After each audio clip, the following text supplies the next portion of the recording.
de começar sendo bem direto no meu assunto hoje, tá? Indo realmente para o objetivo principal da minha palestra, que é um objetivo, assim, um tanto comum, prosaico, nada muito audacioso, mas ainda assim extremamente sensível. Eu quero aqui tentar recuperar o diálogo, e aqui eu estou pressupondo que a gente perdeu em alguma medida a capacidade de conversar sobre esse assunto. Então o meu objetivo é muito simples, é tentar recuperar o diálogo entre posições políticas divergentes, entre opostos, por assim dizer. Será que tem como a gente construir uma certa ponte, viabilizar novamente possibilidades de conversa entre diferenças políticas extremamente delicadas, acirradas? Esse é o meu objetivo, tá? Muito simples. Inclusive, por que eu já começo mostrando que o meu objetivo principal é esse? Para falar um pouco também sobre o que não é o meu objetivo hoje, tá? Então eu vou ser bem direto. Eu não pretendo aqui, gente, tentar construir uma posição política que seja distintamente cristã, apesar de que esse assunto é um dos meus grandes interesses, inclusive, né? Seria uma palestra muito interessante a gente falar sobre esse assunto, mas hoje especificamente não é o meu objetivo. A gente vai tentar desenvolver aquilo que eu chamo de teologia política, que é tentar usar as escrituras para tentar julgar criticamente ambos os lados do cenário que a gente possui hoje. Isso é diferente de tentar desenvolver uma perspectiva distintamente cristã sobre o que é o Estado, sobre sociedade civil, sobre a relação do indivíduo com a família e com as várias esferas sociais, por exemplo. E tudo isso é muito interessante. Eu, por exemplo, para vocês saberem aonde eu me localizo, né? Eu gosto muito da tradição, quem me conhece sabe disso, eu sou bastante influenciada pela tradição do neocalvinismo holandês, aquilo que a gente chamaria em política, de política reformacional. Então, eu acho que existe uma possibilidade da gente construir aquilo que seria, a gente poderia chamar de uma doutrina social protestante, ou seja, uma visão distintamente protestante e cristã sobre o papel do Estado, sobre sociedade civil, sobre como a gente se posiciona publicamente. Então, existe um espaço para isso. Só que a palestra de hoje não é para isso, ok? Então, é importante que eu já seja direto. Qual é o nosso objetivo? Aquele lá que eu falei, muito simples, mas vocês vão ver que é muito difícil, ok?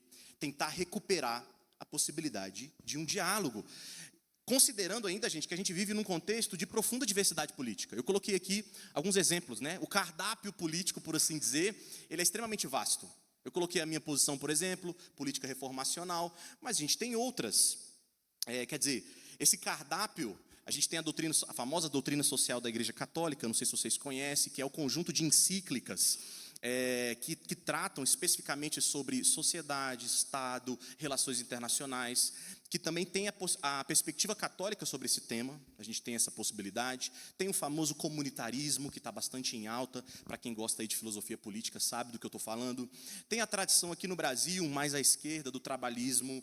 Tem o liberalismo, o famoso liberalismo político, mais à direita. Você tem as posições mais revolucionárias, comunismo, socialismo, enfim, o cardápio é imenso, percebe? E a gente vai tentar fazer o que hoje?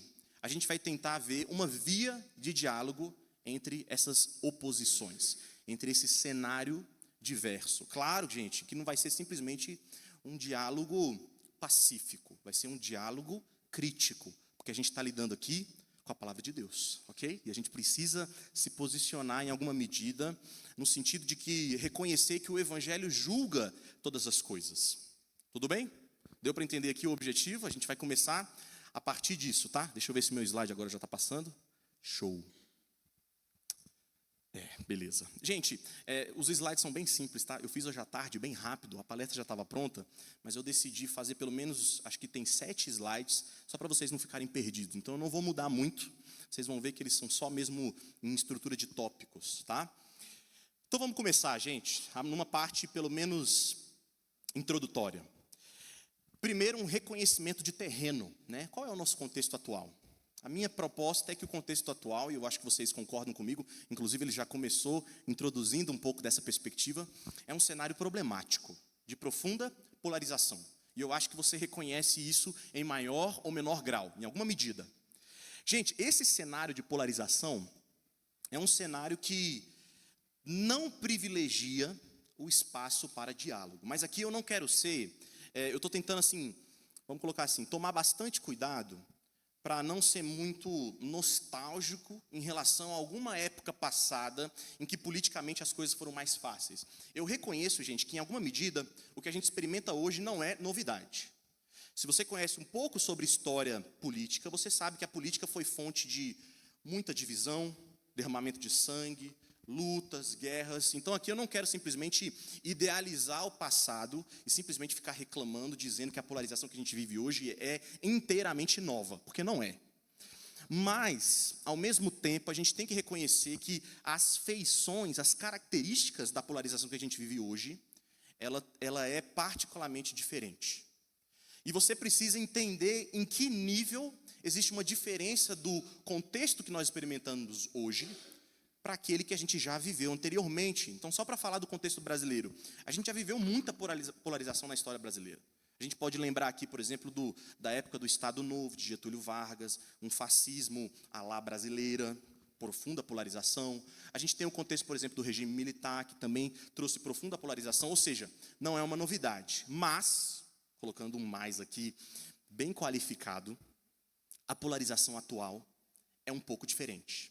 Se ela é pior ou melhor, isso pode ficar uma análise para uma outra palestra, né? Mas certamente a gente experimenta algo singular na nossa experiência política atual. E eu quero dar 3 razões rápidas do porquê a polarização atual é um pouco diferente. 3 ali. Guerra cultural, uma categoria muito interessante, usada por um teólogo e sociólogo que eu gosto muito, James Hunter.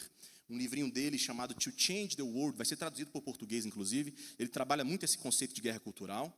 Segunda característica, por óbvio, né, gente? Não pode não mencionar sobre isso. Redes sociais e a lógica por trás das redes sociais, que a gente chama de algoritmo. Isso, enfim, mudou totalmente o cenário de diálogo político, ou falta de diálogo político, né? Trazendo conceitos como tribalismo, bolhas digitais, câmaras de eco, já eu falo um pouco sobre isso, tá? E o fenômeno do identitarismo, que chegou via Estados Unidos, a partir da década de 60, mais ou menos, e impacta profundamente o cenário atual. Então, essas são as 3 características, gente, para introduzir a nossa consciência da polarização atual, que é um pouco diferente daquela anteriormente, antes da gente apresentar a nossa proposta de teologia política, tá? Começando aí, gente, pela guerra cultural. De forma bem clara, a gente não vai se aprofundar muito nisso, mas o que é guerra cultural? Guerra cultural tem a ver com, vamos colocar assim, uma certa tonalidade, uma certa característica não consciente que as pessoas assumem quando elas entram em debates e questões contemporâneas sobre política, economia e outros assuntos. Especificamente na questão política, isso fica mais acentuado. E o que seria isso? Guerra cultural é quando você entra no debate político, quando você trata sobre política, sempre alimentado, por assim dizer, por um sentimento de pânico, de medo. Ou seja, é quando o medo é o motor e a origem que conduz você na esfera sobre assuntos políticos. E esse medo, ele é um pouco específico, tá? Não é qualquer tipo de medo. É um medo que gera um certo desconhecimento sobre alguma coisa que você quer lutar contra. Ou seja, é a ideia de que para vencer o debate político democrático, eu sempre tenho que evocar essa pauta do medo, porque tem alguma coisa que está lá do outro lado que você condena e que você quer vencer e destruir. Percebe? Nesse sentido, simplificando muito a questão, existem 2 características que explicam muito bem o fenômeno de guerra cultural no contexto político. É a junção de 2 características muito perigosas. A primeira delas é o medo, como eu havia falado. O medo somado a um desconhecimento do outro que gera espaço para você fazer uma caricatura do seu oponente político. Então, 2 características, medo e caricatura, deformação com quem você está se engajando em termos de oposição política. Só para dar um exemplo disso, tá? Caricaturas no contexto político são, enfim, são inúmeras, né?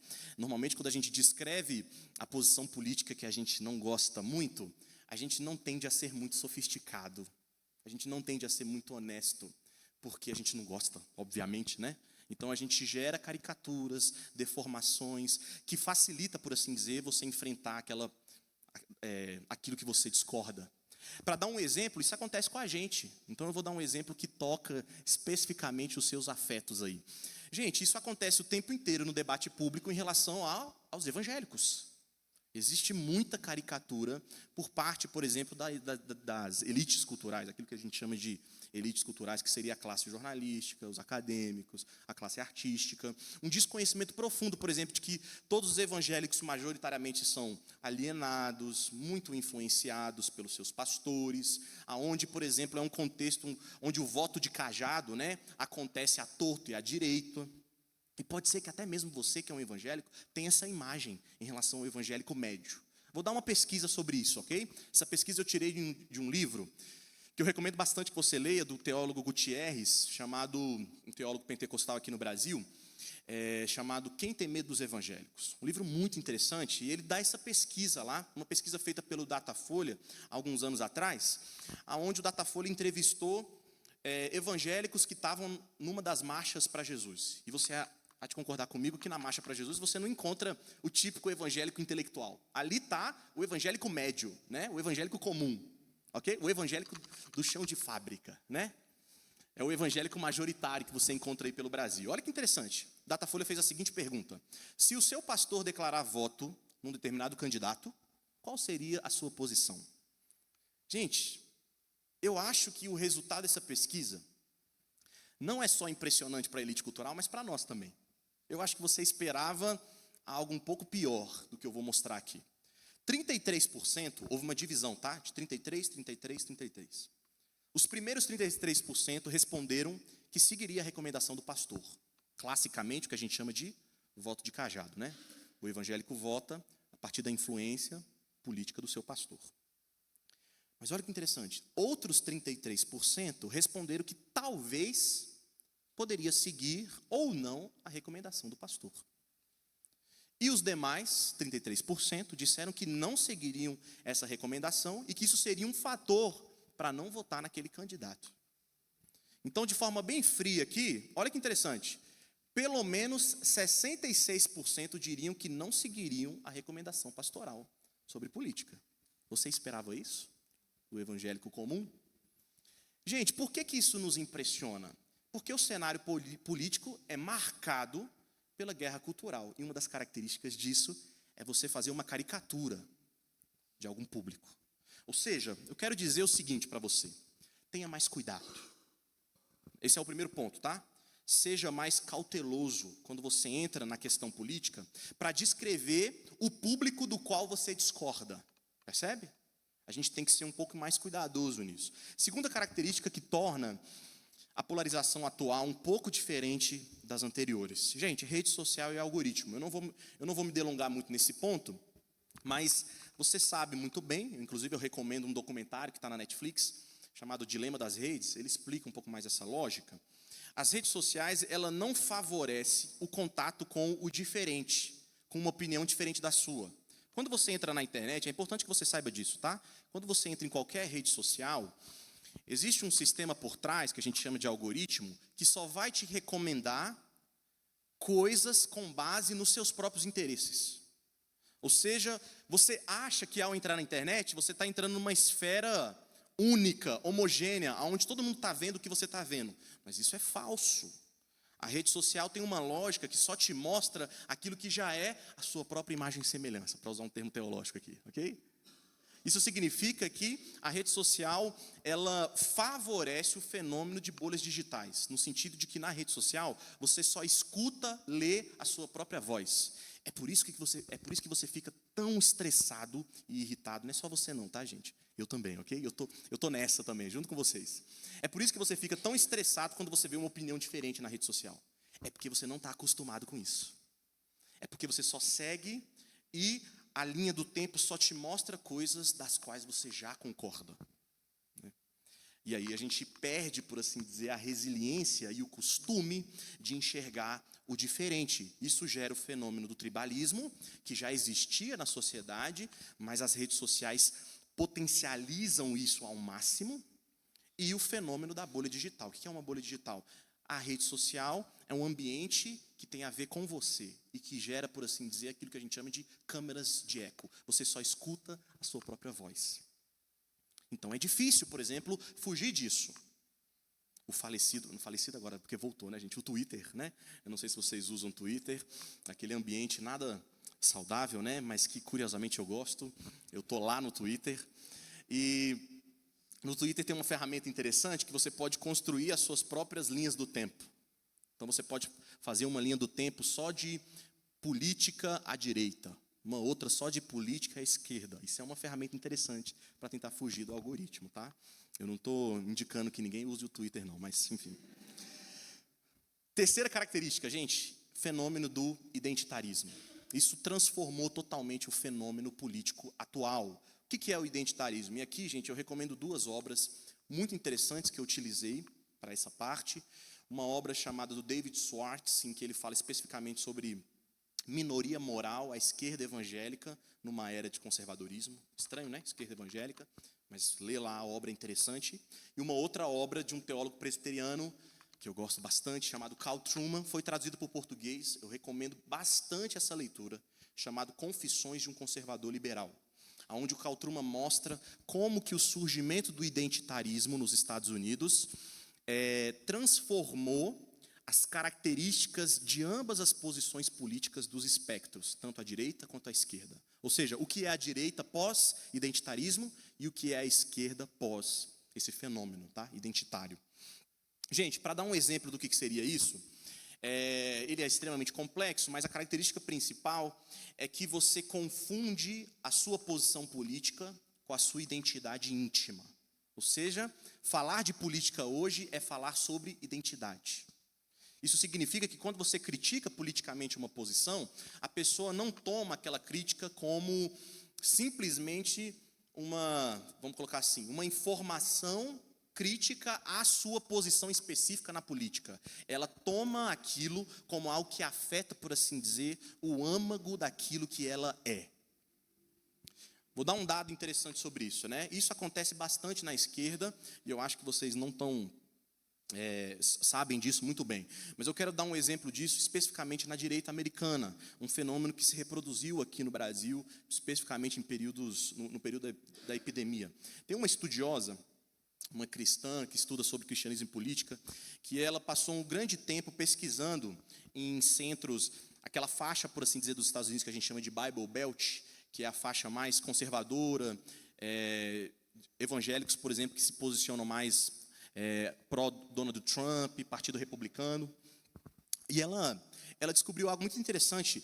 Ela percebeu, por exemplo, que o voto das pessoas no Trump não vinha a partir de um apoio restrito àquele candidato. As pessoas que votavam nele sabiam, por exemplo, que em termos de caráter, virtude, ele não era um grande exemplo a se seguir. Ou seja, ele não representava bem, em termos de moral cristã, a posição evangélica. Mas olha que interessante, ela conclui que sempre quando ela perguntava as razões do voto dessas pessoas ao Partido Republicano, normalmente surgia algo parecido do tipo: o Trump surge como uma alternativa de se tornar alguém, e aqui eu estou citando especificamente a frase de um desses votantes, ok? De se tornar alguém que consegue proteger os valores culturais e identitários que estão ameaçando a identidade do Ocidente, a identidade cristã ocidental. Então, olha que interessante isso. Da mesma forma que uma posição política à esquerda está preocupada com a sua própria identidade, a nova direita americana, que tem uma influência forte aqui no Brasil, ela também assumiu uma certa tonalidade identitária, no sentido de que eu me posiciono à direita porque eu preciso proteger a civilização ocidental e a identidade evangélica que está hoje sob ataque. Perceba isso, gente. Aqui, o ponto não é analisar se isso está certo ou não. Provavelmente, isso tem uma parcela muito grande de verdade. Mas é mostrar que o voto, por assim dizer, assumiu uma ferramenta para proteger a identidade evangélica que está vinculada, por assim dizer, à construção do Ocidente. Ou seja, o voto tanto à esquerda como à direita tem justificativas identitárias. Isso significa, gente, que quando você vai para o debate político, quando alguém critica a sua posição política, você tem uma dificuldade de não associar essa crítica com um ataque à sua identidade evangélica. Seja você à direita ou à esquerda. Então, isso é muito interessante. Isso atrapalha um pouco a possibilidade de diálogo, né? Deixa eu pular aqui. Gente, vamos ler a Bíblia, né? Porque a gente é crente, né? Vamos fazer isso. Eu quero, antes da gente ir para o nosso ponto principal da palestra, tudo isso daqui foi uma mera introdução. As minhas introduções são longas, gente. Eu tenho que resolver isso urgentemente. Mas eu quero dar um fundamento bíblico, da onde a gente vai partir na nossa crítica, daquilo que eu vou chamar de teologia política, ok? Que é esse texto que está em Colossenses, capítulo 1. Infelizmente, gente, eu não participei dos painéis anteriores. Eu não sei se alguém analisou esse texto de Colossenses. Ele é muito utilizado quando a gente fala sobre a relação entre cristianismo e cultura. Mas se alguém analisou, é um texto muito relevante. Eu quero ler esse texto com vocês e a gente vai partir a partir de alguns princípios que estão nessa perícope aqui, ok? Colossenses capítulo 1, a partir do versículo 13, né? A gente vai ler até o 20. Diz assim o apóstolo Paulo: Ele nos libertou do império das trevas e nos transportou para o reino do Filho do seu amor, no qual temos a redenção, a remissão dos pecados.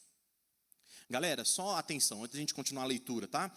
Esse trechozinho que a gente acabou de ler, do versículo 13 e o versículo 14, ele funciona como um prólogo, uma introdução daquilo que é o tema central, especificamente do capítulo 1 de Colossenses. Então, aqui é um resumão. O apóstolo Paulo gosta muito de fazer isso, né? A gente vê isso lá em Romanos 1:18, né? A ira de Deus se revela do céu contra toda impiedade e injustiças dos homens, que detém a verdade pela injustiça. Aquele versículo é uma introdução daquilo que vai ser trabalhado no capítulo 1, a partir do versículo 18. Então, você tem muito isso no texto do apóstolo Paulo. E aí a gente vem a explicação maior, tá? É como se fosse um arquivo zipado. E aí você abre o arquivo, aí a gente vai ler o restante, ok? Versículo 15. Este, Jesus, é a imagem do Deus invisível, o primogênito de toda a criação, pois nele foram criadas todas as coisas, nos céus e sobre a terra, as visíveis e as invisíveis, sejam tronos, sejam soberanias, quer principados, quer potestades. Tudo foi criado por meio dele e para ele. Ele é antes de todas as coisas, nele tudo subsiste. Ele é a cabeça do corpo, da igreja. Ele é o princípio, o primogênito de entre os mortos, para em todas as coisas ter a primazia, porque aprove a Deus que nele, em Cristo, residisse toda a plenitude, e que havendo feito a paz pelo sangue da sua cruz, por meio dele reconciliasse consigo mesmo todas as coisas, quer sobre a terra, quer nos céus. Gente, eu amo esse texto. Eu uso ele para tantas coisas, né? E esse texto, ele é particularmente relevante quando a gente fala sobre política. Ele é um texto muito amplo, eu não sei se vocês perceberam aqui, né? A gente poderia subdividir esse texto em duas partes. Essa parte introdutória, aliás, com a introdução vai ser em 3 partes, né? Você tem essa introdução, versículo 13 e 14. A partir do versículo 15, o apóstolo Paulo quer argumentar que Cristo é o centro da criação. Ou seja, que todas as coisas criadas convergem, por assim dizer, em Cristo Jesus. Olha que interessante, versículo 15. Este é a imagem do Deus invisível, o primogênito de toda criação. Esse é o foco do apóstolo Paulo nesse primeiro trecho. E aí ele dá alguns exemplos, né? A gente vai trabalhar exatamente em cima desses exemplos.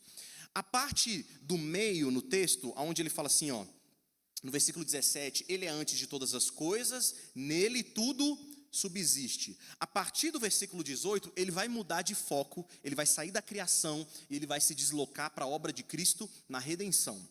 Então, o que alguns teólogos argumentam é que esse texto em particular, ele defende uma unidade de criação e redenção. Cristo é o centro na criação, e porque ele é o centro aqui, ele tem que ser, por assim dizer, central na redenção. Porque a redenção, ela tem que ser abrangente em relação ao plano criacional divino. Aquilo que a gente chamaria em teologia de unidade de natureza e graça. Para quem gosta aí de Hermann Bavinck, teologia reformada, natureza, criação, graça, redenção. Cristo é o centro desses 2 polos. Essa é a estrutura desse texto. Uma estrutura muito interessante, mas mais interessante ainda é quando o apóstolo Paulo afirma que ele é o primogênito de toda a criação, porque em Jesus foram criadas todas as coisas. Aí ele vai e fala assim, tanto as coisas do céu, dos céus, sobre a terra, visíveis e invisíveis. É a maneira do apóstolo Paulo falar assim, todas as coisas criadas, absolutamente tudo. Coisas visíveis e invisíveis. Só que aí, não bastando, ele dá alguns exemplos. E eu sempre falo isso, né? Ele poderia dar vários exemplos para exemplificar a criação. Ele poderia falar do passarinho, da árvore lá fora, né? Coisas bonitas, né, gente? Mas olha os exemplos que o apóstolo Paulo dá sobre questões criacionais. Ele fala assim, sejam tronos, soberanias, principados e potestades. Nesse exemplo claro aqui, o apóstolo Paulo parece demonstrar uma certa preocupação específica. Em outras palavras, uma preocupação com poder. E isso daqui é muito interessante, gente. Ele poderia dar vários exemplos de coisas que existem e que foram criadas por Jesus. Mas ele exemplifica com termos que são profundamente políticos. Tronos, soberanias, principados e potestades. Atenção, tá? Se você, evangélico, como eu, escuta a palavra principado e potestade e pensa em anjos e demônios, você está certo, mas não totalmente certo. Existe uma outra parte aqui que está abarcado em principados e potestades. Às vezes, gente, o apóstolo Paulo usa essas categorias realmente para se referir especificamente a anjos e demônios. A gente vê isso claramente em Efésios. Mas aqui o apóstolo Paulo já antecipou, falando que as coisas criadas são tanto as visíveis e as invisíveis. Então, está incluído as forças, os principados e as potestades do reino invisível, forças espirituais? É claro que está, mas atenção, Jesus também criou os poderes visíveis. Então, principados e potestades se refere também a príncipes, reis, governantes, presidentes. Isso significa uma coisa, tá? Não existe nenhum poder político. E por que eu estou usando a palavra política aqui, gente? Porque política, num certo sentido, a gente não vai definir o termo, mas a gente poderia colocar que política é o gerenciamento, é a ciência que gerencia de forma específica a questão do poder. É uma filosofia, uma ciência do poder. Política é sobre isso.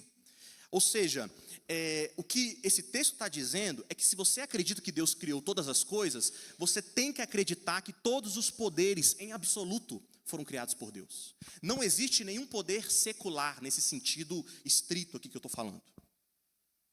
Absolutamente todos, tá? Quer dizer, a gente não precisava ler esse texto inteiro para afirmar isso. Você, quando cumprimenta alguém, você fala assim, a paz do Senhor. Olha que poderoso, hein, irmão? Hein, varão? A paz do Senhor. Gente, a palavra Senhor, quem é teólogo sabe disso. A palavra Senhor, do grego Kyrios, é uma afirmação da soberania e do senhorio de Cristo. E isso está inclusive lá na grande comissão, né? Que muita gente esquece desse trecho inicial, antes dele falar, ide por todo mundo, pregar o evangelho a toda criatura, batizando no nome do Pai, do Filho e do Espírito Santo. O que ele falou?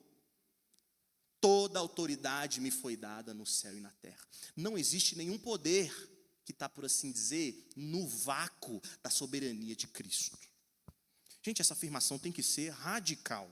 Inclusive, poderes que usurpam da autoridade de Jesus e se rebelam contra ele.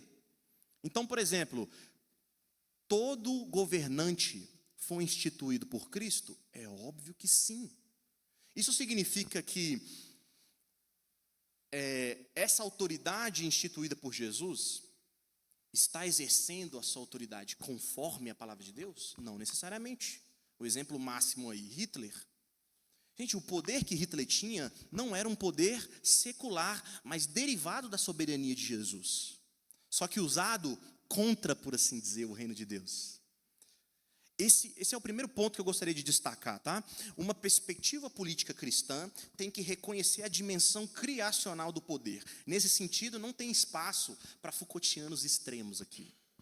Você compreender o poder sempre pela lógica do conflito. O poder faz parte do plano criacional divino, mesmo que ele tenha sido usurpado e esteja em rebeldia contra Deus.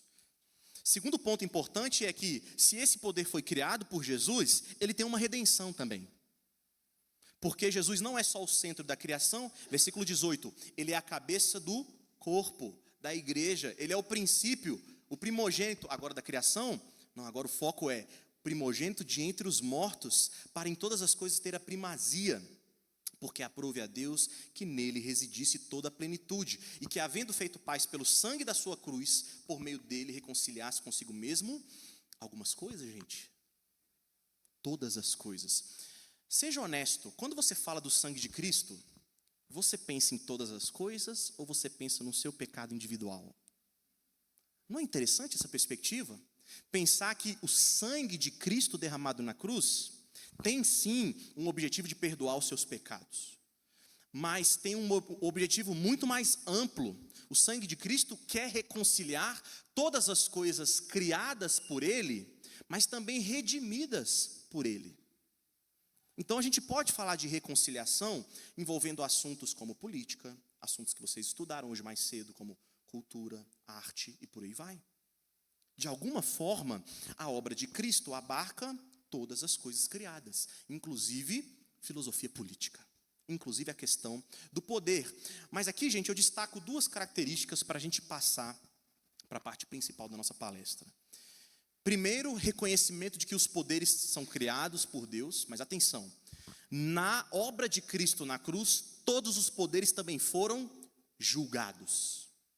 Isso significa, gente, que você não pode nem ser totalmente conservador em relação aos poderes, mas também não pode ser totalmente progressista em relação aos poderes. Você poderia falar assim, não, Deus criou todos os poderes, então a gente só vai conservar esses poderes, né? A gente só vai cuidar deles. Mas atenção, os poderes se rebelaram. Então você tem que conservar os poderes? Sim, porque você reconhece que são a própria criação de Deus em Cristo Jesus. Mas ao mesmo tempo você também tem que questionar e denunciar profeticamente os poderes, porque houve o pecado. E todos esses poderes foram julgados na cruz. O que eu costumo dizer, essa frase não é minha, é de um escritor que eu gosto muito, Chesterton. A política cristã, ela não é nem totalmente conservadora e nem totalmente progressista. Porque ela assume a criação de todos os poderes, mas ela julga todos os poderes aos pés da cruz. Isso significa que você tem uma posição difícil, né, gente? A posição do cristão, infelizmente, não é fácil. Você precisa ter uma posição absolutamente criacional e redentiva. Os poderes precisam ser reconhecidos como criacionais, mas precisam ser julgados na cruz de Cristo para acontecer verdadeira redenção. Então você precisa reconhecer e julgar, curiosamente, os poderes políticos desse mundo. E eu vou usar isso como princípio. Gente, nós vamos para a parte difícil da nossa palestra, tá? A partir desse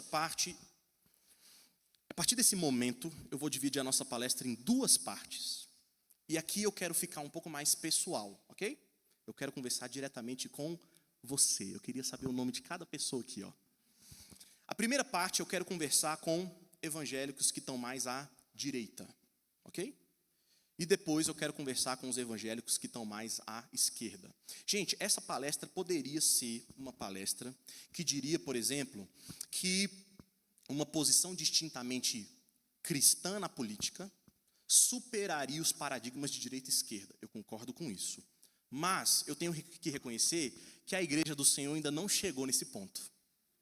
E hoje, os evangélicos, mesmo sabendo que direita e esquerda não se alinham totalmente com o Evangelho de Cristo, continuam se considerando como de direita e esquerda. Então, não seria interessante, por exemplo, eu simplesmente falar assim, ó, direita cristã não existe, esquerda cristã não existe. Gente, se eu ficar falando isso, eu vou conversar com ninguém, é isso. Então, eu vou reconhecer esse contexto aqui, e eu quero conversar com ambos os lados, tá? Não estou dizendo que é possível, por exemplo, você assumir qualquer posição desses lados, tá?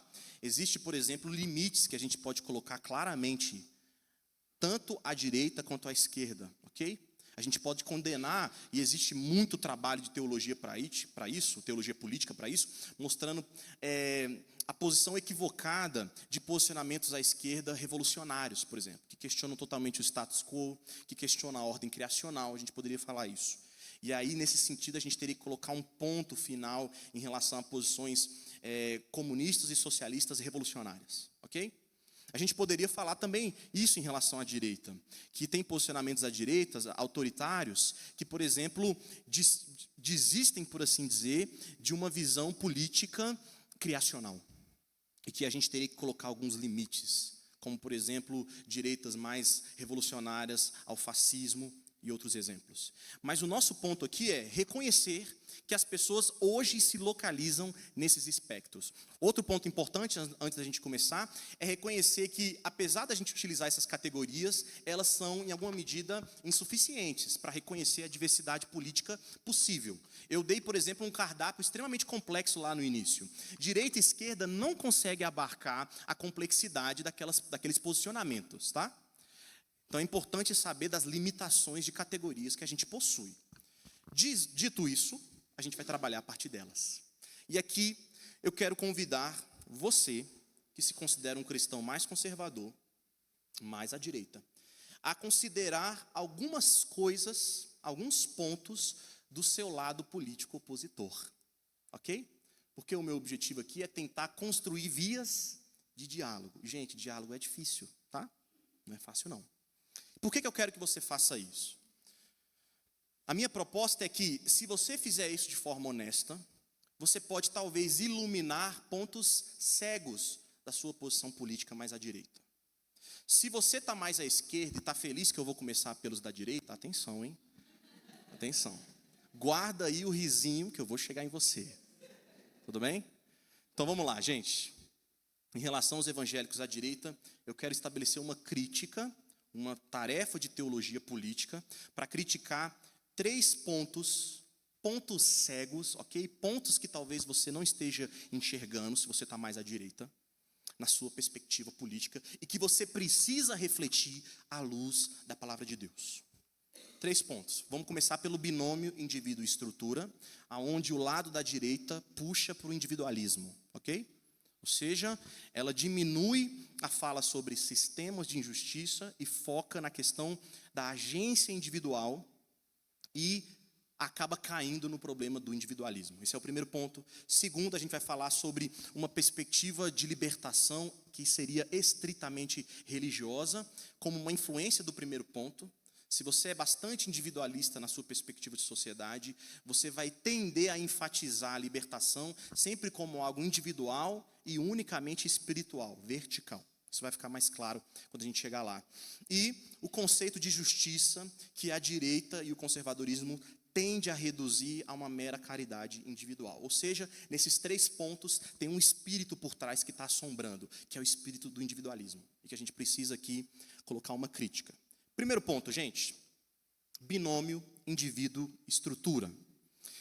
Existe um pressuposto por trás aqui, que é o pressuposto do liberalismo político, tá? Quando eu falar liberalismo, gente, a gente está numa conversa sobre política, não é liberalismo teológico. Estou falando aqui da tradição liberal clássica, que vem desde John Locke, Hobbes, passa por liberais contemporâneos, como Hayek, e por aí vai. Outros nomes importantes, tá? O pressuposto liberal hipervaloriza, atenção nisso, ok? Hipervaloriza a agência e responsabilidade individual, a ideia de meritocracia, e minimiza a responsabilidade que poderia ser atribuída a sistemas e estruturas. Atenção aqui, tá? Normalmente, não está só por trás a influência do liberalismo político, mas também a questão do medo. Normalmente, cristão à direita enfatiza muito esse ponto, porque ele tem um receio de ceder à linguagem típica do marxismo revolucionário, que foca muito nas categorias de opressão, dominação, estrutura de poder. E aí, para tentar se distanciar dessas categorias, você hipervaloriza o indivíduo e a agência e a responsabilidade individual. Mas atenção, eu preciso ser claro aqui, tá? A linguagem de opressão não é patrimônio exclusivo da esquerda revolucionária. Isso é muito forte, por exemplo, no ensino bíblico do profetismo e também na lei de Moisés. É importante que a gente saiba disso. Agora, o que você não pode é tratar essas categorias a partir do enquadramento que a esquerda faz delas. Mas você não pode abandonar essas categorias. Para demonstrar isso de uma forma um pouco mais explícita. Eu queria que vocês abrissem lá em Apocalipse 18. Esse texto eu não coloquei no slide, mas abram lá em Apocalipse 18, a gente vai ler um trecho considerável aqui para você entender o meu ponto, tá? A gente não vai ler o capítulo inteiro, mas eu quero que você entenda pelo menos a estrutura do texto. Apocalipse 18, vamos ler os 3 primeiros versículos por enquanto.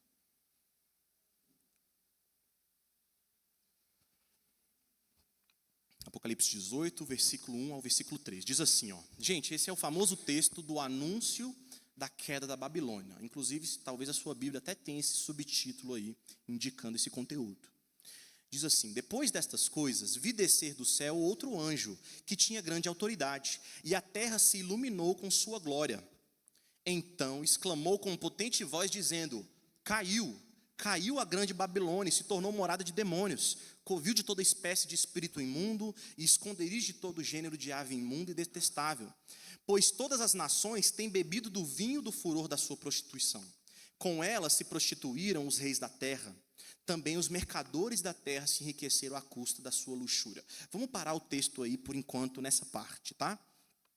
Gente, olha que interessante. O que a gente tem claramente nesse texto aqui já no início? O anúncio do juízo divino realizado. Isso é muito interessante. As coisas aqui foram reveladas para João como se ele estivesse vendo tudo, por assim dizer, de trás para frente. Ele viu aqui a Babilônia que está sendo destruída? Não, de acordo com o texto, a Babilônia caiu. Então, é a afirmação bíblica de que o juízo divino sobre a Babilônia vai ser final e definitiva. Esse é o primeiro ponto. Mas, curiosamente, esse juízo divino sobre a Babilônia não é automaticamente um juízo divino sobre as pessoas que financiavam esse sistema. Você percebeu isso? Por que a gente sabe disso no texto, gente? Porque esse texto ele tem uma estrutura. Ele primeiro vai do versículo 1 até o versículo 9, em que ele conta a queda da Babilônia. E depois, a partir do versículo 9, você tem um enredo mostrando o lamento das pessoas que eram favoráveis a esse sistema. Isso significa que a queda da Babilônia não significa automaticamente um juízo sobre as pessoas que faziam parte daquele sistema. Precisa-se, então, de 2 juízos separados. Quando o Apocalipse, por exemplo, julga a Babilônia, ele está julgando o sistema. Em alguma medida, gente, esse juízo sobre o sistema da Babilônia vai recair sobre as pessoas que faziam parte desse sistema. Tanto que elas lamentam, elas choram, vendo aquilo que elas amavam, aquele grande império que favorecia os seus projetos.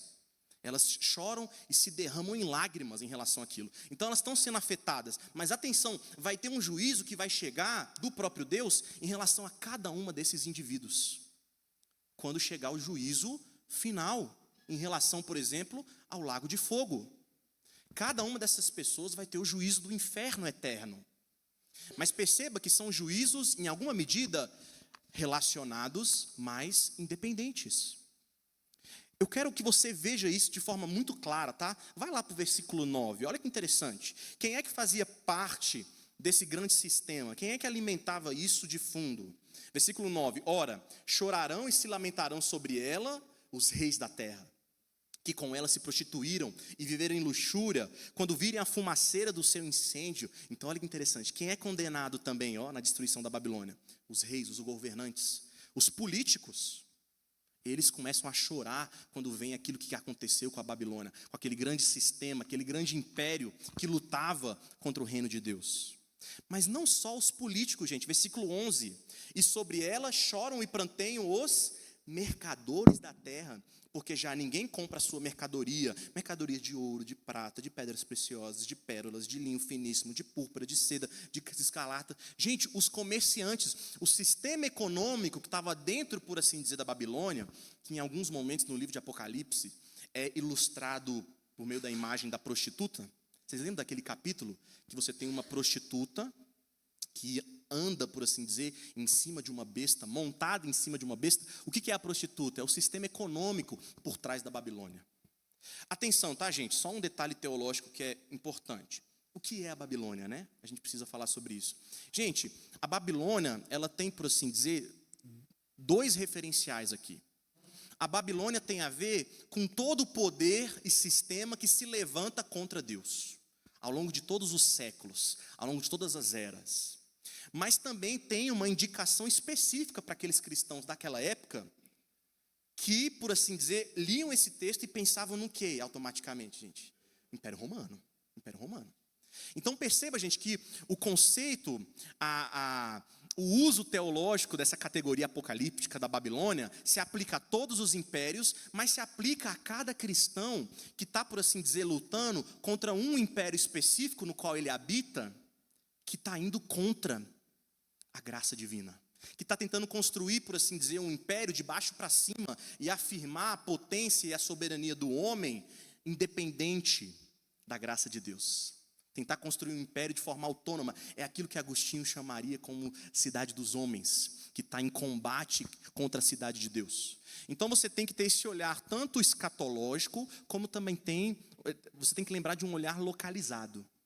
De qualquer forma, o ponto aqui do texto é falar que todos os impérios que se levantaram contra Deus, a partir da autonomia do homem, em rebeldia à graça e à dependência de Deus, todos esses impérios serão definitivamente julgados, escatologicamente, todos.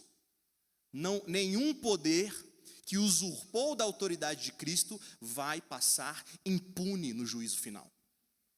Então aqui fala de todas as coisas. E o meu ponto aqui, gente, é mostrar que o lamento mostra que o juízo às pessoas que construíram aquele sistema é um juízo que vai ser, em alguma medida, separada do juízo em relação ao sistema. Por que você precisa saber disso, gente? Ora, um sistema não surge do nada. O sistema é criado por quem, gente? Por homens pecadores. Então é claro que você tem agência individual, responsabilidade individual. Mas uma vez que o sistema foi, por assim dizer, montado, você tem que ter um olhar mais sofisticado para entender que o sistema, às vezes, ele consegue operar quase que independentemente das pessoas que governam aquele sistema. Exemplo. Pensa aí no período da escravidão. Você pode, por exemplo, pensar na escravidão, reduzindo o sistema da escravidão unicamente às pessoas que financiavam e governavam esse sistema. Mas atenção, a escravidão é muito mais do que simplesmente os indivíduos que apoiavam aquilo. A escravidão tem a ver, por exemplo, com hábitos, tem a ver com sistema legal que, vamos colocar assim, justificava aquilo. Então a gente precisa afirmar não só o pecado de escravizar uma outra pessoa, mas todo o sistema em si, e você tem linguagem bíblica para isso. Em outras palavras, gente, o que eu estou querendo dizer é que na tradição cristã, você não tem só a linguagem de pecados individuais, mas, por exemplo, a palavra muito importante que você usa o tempo inteiro, quando você fala de reino das trevas, é uma palavra muito significativa na conversa aqui. Quando você fala sobre mundo, que a gente não pode se conformar às coisas do mundo, você está falando de quê, gente? Você está falando de um sistema que tem uma certa lógica própria, um sistema organizado que milita contra o reino de Deus. O próprio conceito teológico de mundo mostra que o pecado tem a dimensão individual, mas também tem uma dimensão que e essa palavra é importante porque se você está mais à direita, você tem medo dela, sistêmico. Então é importante que você saiba que ao falar de sistemas injustos, você não diminui a agência individual, como faz, por exemplo, a esquerda. Segundo ponto cego, gente.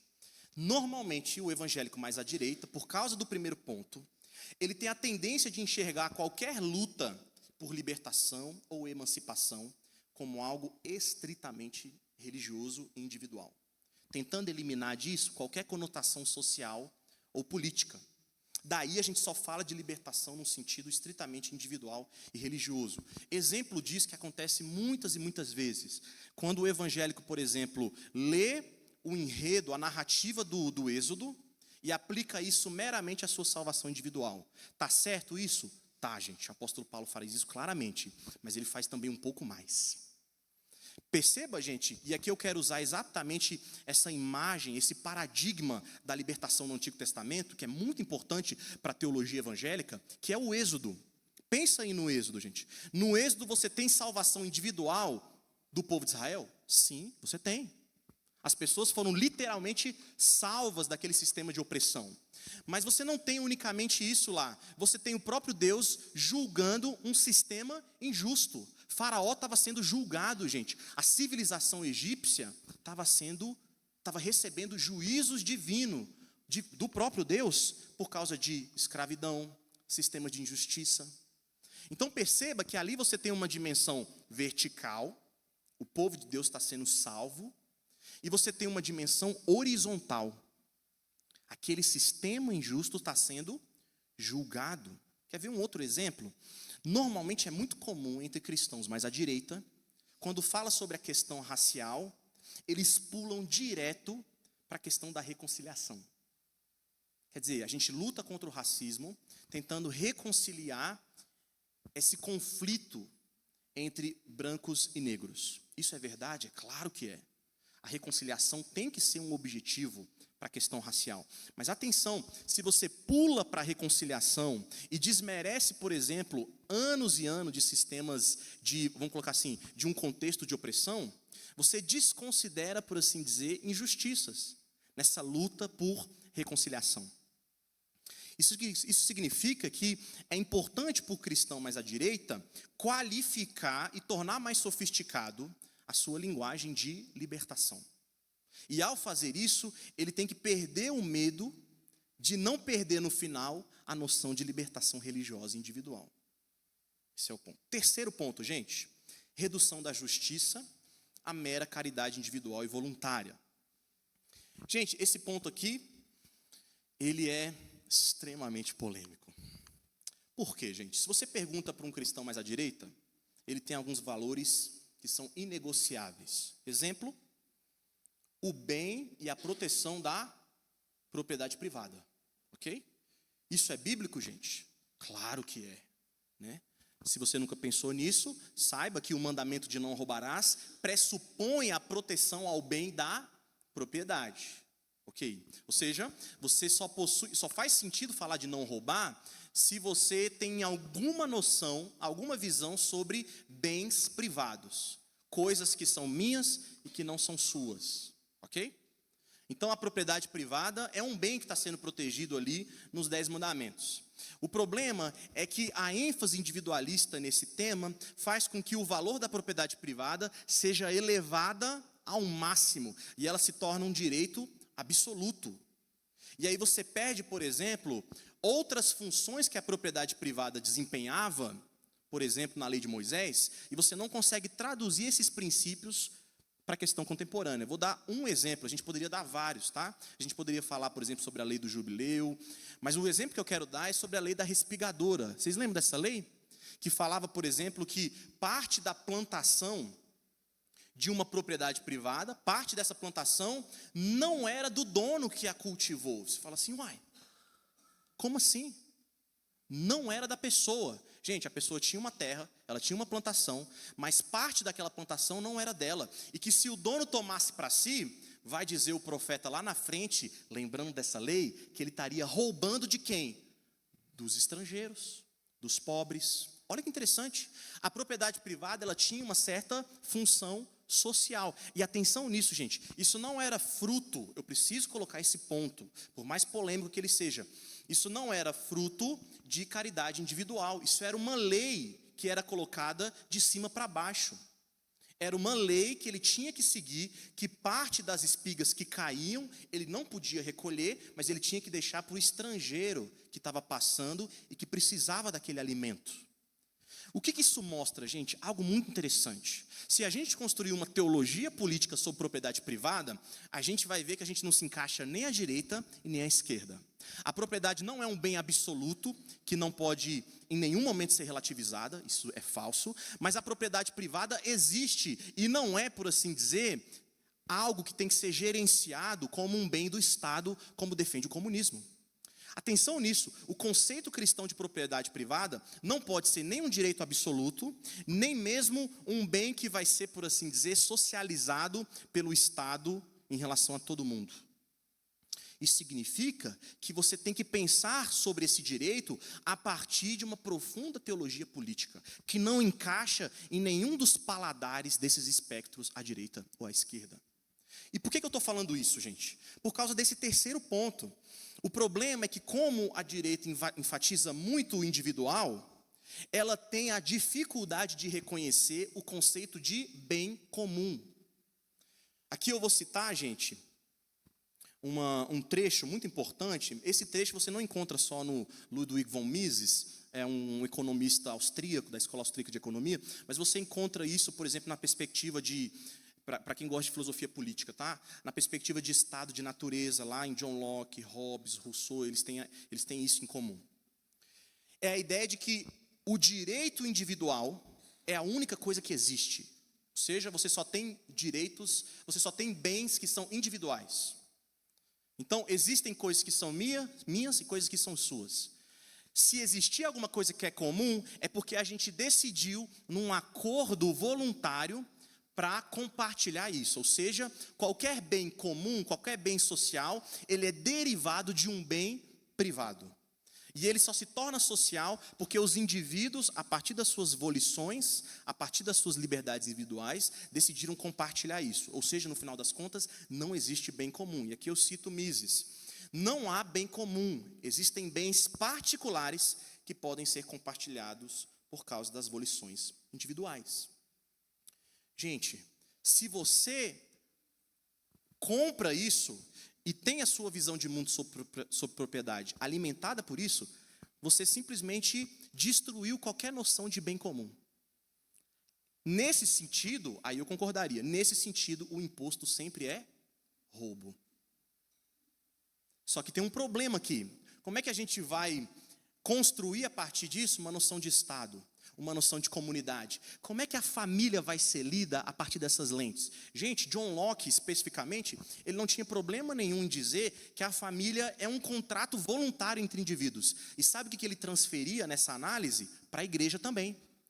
Para John Locke, a igreja é um contrato voluntário de indivíduos, que pode ser dissolvido caso as vontades das partes não sejam as mesmas daquela inicial. Ou seja, você não tem o que, gente, mais nessa perspectiva? Noção de pacto.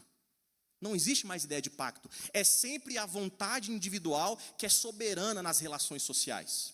Eu sempre tenho que respeitar a vontade individual. Gente, eu preciso perguntar para vocês.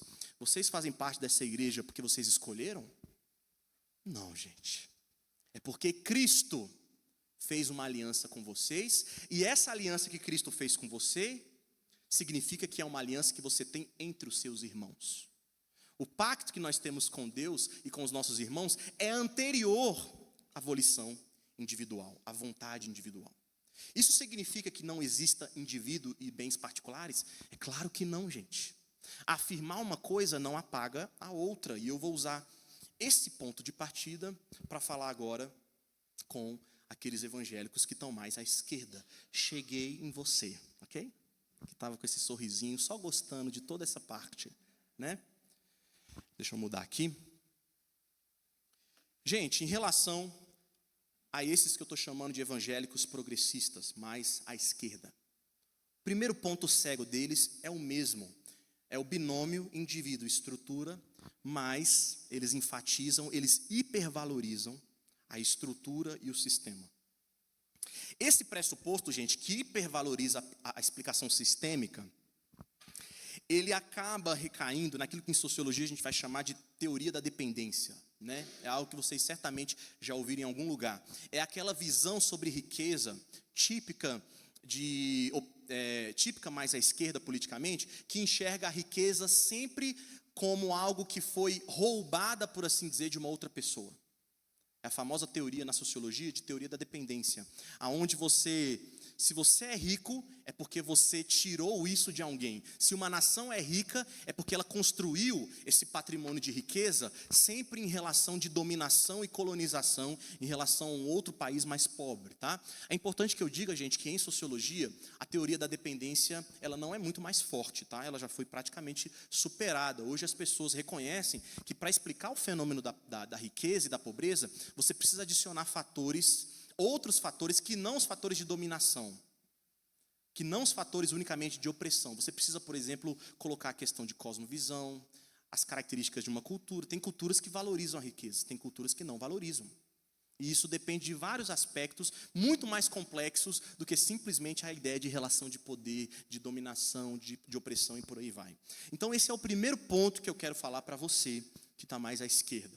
Você precisa reconhecer que nas escrituras existe sim uma ética do trabalho. E aqui eu quero que vocês abram em Provérbios capítulo 24, a partir do versículo 30. Provérbios 24, a partir do versículo 30.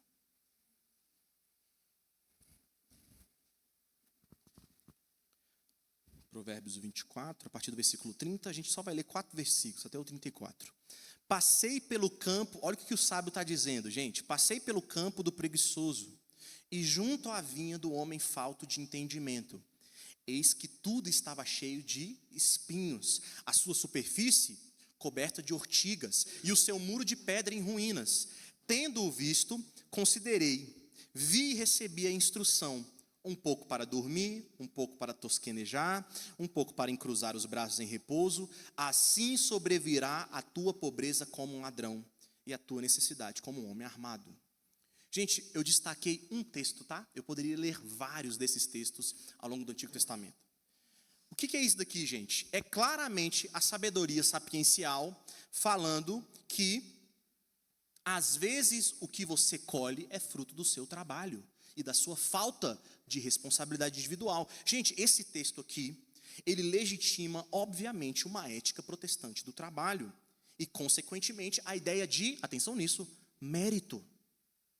É importante que você consiga enxergar isso, gente. As escrituras não é contra a ideia de mérito, no processo, por exemplo, de gerenciamento de bens, de responsabilidade individual. Não só isso, do ponto de vista judaico-cristão aqui, de acordo com esse texto, as pessoas são moralmente responsáveis por aquilo que elas fazem. O indivíduo tem sim uma responsabilidade que ele carrega, possui agência, e explicações sistêmicas não apagam essa responsabilidade individual.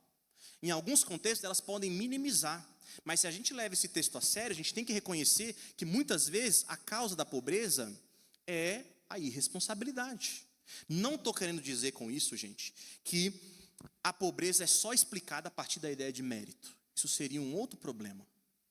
É claro que a pobreza tem causas multifatoriais, né? Tem um livrinho muito interessante do Tim Keller, Justiça Generosa, ele tem um capítulo só para explicar isso. Ele mostra que no Antigo Testamento a pobreza tem fontes, às vezes, que o indivíduo não controla. Aconteceu uma enchente, a cidade da noite para o dia, por exemplo, apareceu destruída, e aí você tem pobreza generalizada naquela cidade. Você tem pobreza que é fruto, sim, de dominação.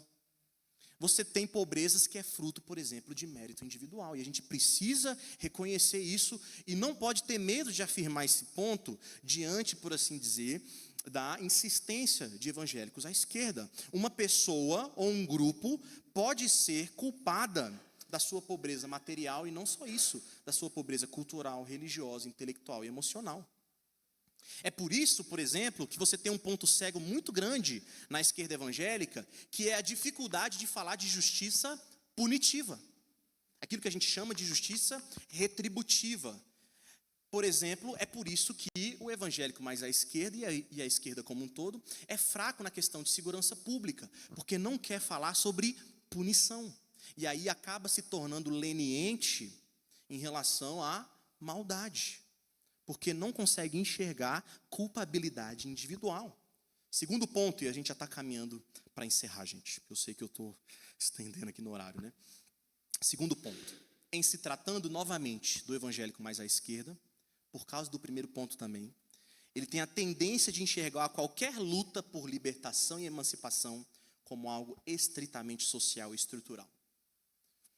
Para quem gosta aí de acompanhar os debates recentes, isso não é tão recente não, gente, eu tenho que confessar aqui, já faz um tempinho, né? Lá para 2013, 2014, a internet, o Facebook na época, que era a grande rede social, né? Ele presenciou um debate caloroso em relação à missão integral. Eu não sei se vocês acompanharam aqui. Mas uma das críticas que foram colocadas para o movimento de missão integral toca aqui.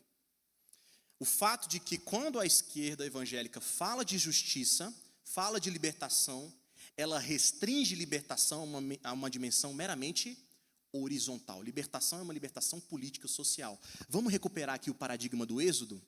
Atenção nisso, tá, gente? Quando Deus julga os egípcios e liberta o povo de Israel, o que está acontecendo ali é uma libertação social e política? Sim. Mas é só isso? Claro que não. Se você sabe muito bem, cada uma das pragas ali representava o que, gente, na cultura egípcia? Uma divindade.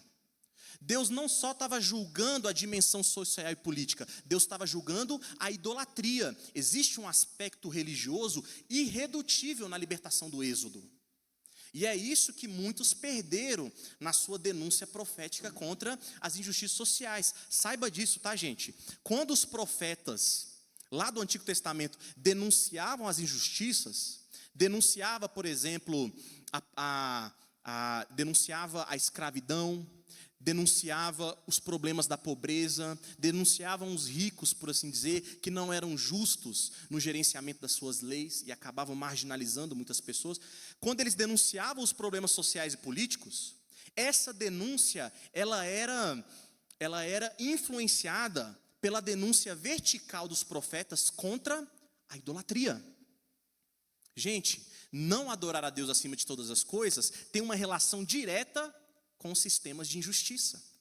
Por que sistemas horizontais de injustiça, o que eu estou chamando de horizontal aqui, é algo que é social, político, de outras esferas, ok? Quando essas coisas acontecem, é porque no fundo, certamente tem um problema de idolatria. Tem um problema que lá no fundo é religioso. O problema é que a esquerda só valoriza a dimensão horizontal e a direita só valoriza a dimensão vertical. Um só fala de idolatria, o outro só fala de injustiça social e política. Galera, você não precisa escolher uma ou outra. O juízo divino sobre o povo egípcio, sobre Faraó, é um juízo social e político, mas que está julgando os falsos deuses adorados por aquela civilização. E é por isso que ela está caindo. Então não existe uma separação entre problemas verticais e horizontais. Eles são independentes, mas eles têm que ser profundamente relacionados. Ou seja, você precisa recuperar, se você está mais à esquerda, uma linguagem de libertação religiosa e relacionar a libertação contra a idolatria em relação às suas pautas e à sua militância social e política. Terceiro ponto, gente. Esse terceiro ponto muda muito, né? Vocês viram ali? Ele é bem diferente. Bioética e ética sexual. Parece que ele está ali um pouco de escanteio, né? Não tem muita relação com aqueles pontos lá da direita. Gente, na verdade, esse ponto faz com que as coisas sejam bem interessantes. Por que eu trouxe ele no final? Aqui mostra, gente, que quem está mais à esquerda recebe sem saber uma influência do individualismo. É aqui que se junta direita e esquerda num certo sentido. Quando eu falo direita aqui, eu estou me falando ao liberalismo mais extremo. Gente, muitas pessoas sabem que a posição progressista mais à esquerda não gosta de temas como ética sexual. Questões como casamento, sexualidade, questões, por exemplo, de bioética, como a pauta conservadora contra o aborto, que é uma pauta profundamente bíblica. E a questão é, eu estou tentando conversar aqui, gente, com evangélicos mais à esquerda, mas que são de fato evangélicos genuínos, tá? Ou seja, pessoas que não abandonaram, por exemplo, alguns limites que não devem ser abandonados. Então, por exemplo, evangélicos que, mesmo sendo à esquerda, a gente não tem muitos exemplos conhecidos disso hoje, né? Mas para quem lembra aqui do Dom Robson Cavalcante, é um grande exemplo disso, né? Alguém que se localizava politicamente mais à esquerda, mas era extremamente conservador nas pautas dos costumes, que eu vou tentar fazer uma crítica a chamar isso de pauta de costume, tá? Mas, falando em relação a esses evangélicos à esquerda, que ainda não desistiram das doutrinas ortodoxas da fé cristã, mesmo que eles ainda defendam, por exemplo, o casamento heterossexual, defendam uma visão de sexualidade de acordo com as escrituras, eles são tímidos em defender isso publicamente. E se você se enquadra, se você está mais à esquerda, eu preciso chamar a sua atenção para que você não seja tímido de se indispor com seus colegas mais à esquerda ao defender essa temática de ética sexual. Por quê, gente? Existe uma intuição na esquerda evangélica de que falar sobre o corpo, de falar sobre aborto, de que falar sobre temas de ética sexual, são temas que, apesar de importante, são questões privadas, individuais. Ou seja, o assunto que diz respeito a como eu lido com o meu próprio corpo não impacta a vida pública e a vida política. Eu preciso dizer claramente que isso é absolutamente falso. Ok? Temas de ética sexual têm uma implicação claramente pública e política.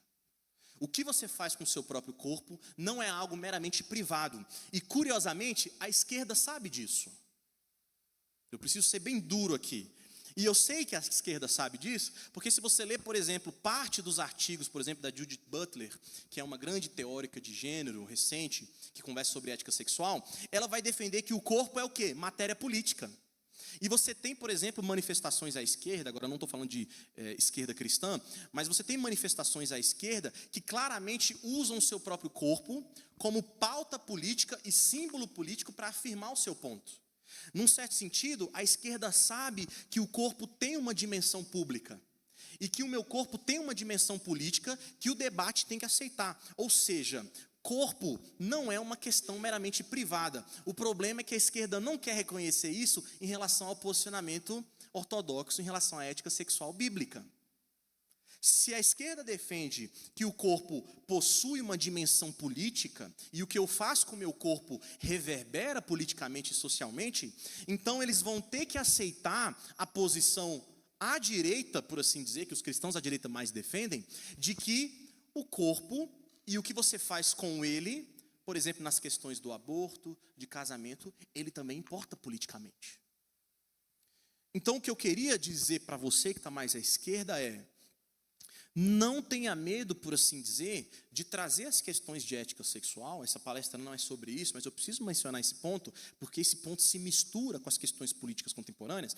Você precisa trazer as questões de bioética, ética sexual, casamento, sexualidade, aborto, não como simplesmente uma opinião de costume individual e privada, mas como uma opinião que tem consequências políticas. E você não precisa ser tímido e ter vergonha de assumir a posição cristã nesses assuntos. Gente, era isso, tá? Essa palestra nada polêmica, né, gente? Mas era isso, tá? Gente, essa palestra não abarca tudo, ok? Ela é uma tentativa de construir um ponto de contato. E eu gostaria de relembrar só um detalhe. Estando você mais próximo de um dos espectros, saiba disso. Você precisa se engajar para o diálogo. Porque senão você não vai ter um recurso contra os seus próprios pontos cegos, ok? Então vamos deixar de fato que a Escritura e uma boa teologia política não julgue só os outros, mas julgue a nós mesmos, ok? A Escritura ela tem que ser forte o suficiente para falar algo contra nós, e não só contra os outros, tá? Muito obrigado, gente.